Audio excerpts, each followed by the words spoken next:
যেহেতু আমরা শিক্ষার্থীদের উৎসাহিত করবার জন্য এই স্কলারশিপের বৃত্তি পরীক্ষার ব্যবস্থা করি, সো আগামী দিনগুলোতে এই পার্টিকুলার পরীক্ষাটা অন্তর্বর্তীকালীন সরকারের আমলে হবার কথা ছিল, সো আমরা ধারাবাহিকতাটা মেনটেন করবার জন্য দিয়েছি।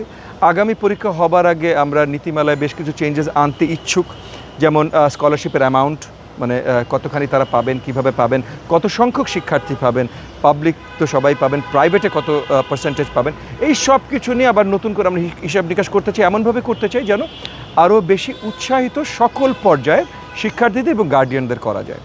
তো সেই জায়গা থেকে এই পরীক্ষাটা সুন্দরভাবে যাচ্ছে, আগামী দিনগুলোতে আরও বড়োভাবে আরও সুন্দরভাবে আমরা করতে ইচ্ছুক। কেন বন্ধ হয়েছে এটার যুক্তি দেখার আমার কোনো প্রয়োজন নেই।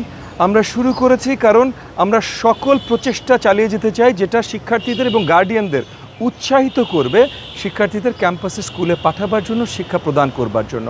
আমাদের সরকারের টার্গেট 100%, মানে স্ট্যাটিস্টিক্যালি স্পিকিং 96% প্রপার শিক্ষার হার আমরা আমাদের সরকার মেয়াদে পরিপূর্ণভাবে পূরণ করতে চাই।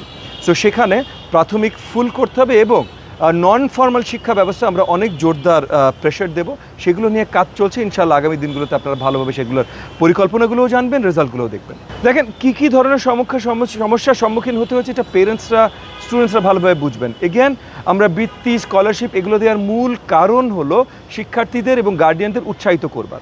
সো উৎসাহিত করবার জন্য আরও 100টা জিনিস আমরা নামাবো, কিন্তু যেগুলো ইতিমধ্যে আছে সেগুলো আমরা সরাবো না, আরও বৃদ্ধি করার চেষ্টা করবো। সেই প্রচেষ্টাতে বৃত্তি পরীক্ষা। এই পর্যন্ত আমরা 2টো কেন্দ্র পরিদর্শন করেছি, আরও 2-1টা করব। জাস্ট ওভারঅল জানা, আমি একা বা সচিব মহোদয় বা ডিজি মহোদয় 2-3 জন তো আর আমাদের যে লক্ষ্য স্কুল কলেজ ক্যাম্পাস আছে সব কিছু তো আর পরিদর্শন করা সম্ভব না।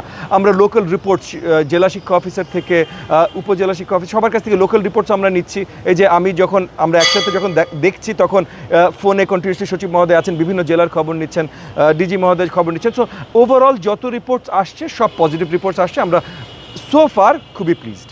যত অভিভাবকদের সাথে আমার কথা হয়েছে এই পর্যন্ত এই ক্যাম্পাসগুলোতে, অভিভাবকরা অত্যন্ত আনন্দিত। তাদের আরও কিছু চাহিদা আছে, আমরাও তাদেরকে জানাতে চেষ্টা করছি যে আগামী দিনগুলোতে তাদের সাথে আলোচনার মাধ্যমে এই চাহিদাগুলো পূরণের কাজও আমাদের সরকার করবে।